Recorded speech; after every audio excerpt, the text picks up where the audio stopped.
Alors, vous savez qu'en français, le mot œuvre a plusieurs sens. On dit une œuvre pour dire n'importe quoi, pour dire un ouvrage. En fait, le mot œuvre n'est pas synonyme d'ouvrage. Quand on parle de l'œuvre, on dit par exemple l'homme et l'œuvre.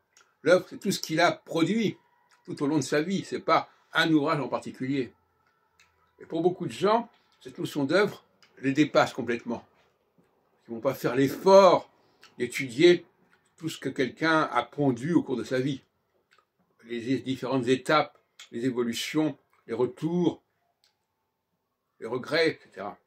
Donc, beaucoup de gens n'arrivent pas à capter l'œuvre d'un auteur, ni même l'œuvre d'un compositeur, ni même l'œuvre d'un peintre. Ils vont connaître simplement un ouvrage, une œuvre, mais pas l'œuvre. Oui. Donc, moi, j'attache beaucoup d'importance au mot œuvre, au sens que je viens de l'entendre, c'est-à-dire qui implique d'avoir une vision globale de l'œuvre, ce qui n'est d'ailleurs possible que, si on peut dire, quand la personne est décédée, mais enfin, il ne faut pas non plus exagérer. Si quelqu'un a déjà 30 ou 40 ans de travail derrière lui, on peut parler déjà d'une œuvre, même s'il n'est pas encore complètement dans la tombe. Mais moi, je me souviens très bien que ce soit dans le domaine de la musique, où j'ai toujours voulu connaître l'œuvre d'un compositeur dans son ensemble, et que quand j'ai bien aimé une œuvre d'un tel autre compositeur, je veux connaître ses autres œuvres. Là, je joue sur le mot œuvre, non? Et dans le domaine littéraire, c'est pareil. Quand j'ai découvert certains auteurs, comme Giono, comme Ramuse, quand j'étais adolescent, eh bien, j'ai voulu connaître tout ce qu'ils avaient pu écrire sur ce sujet pour retrouver la même musique quelque part, par-delà les variations, les variantes qui font qu'une œuvre évolue, qu'une œuvre se métamorphose éventuellement.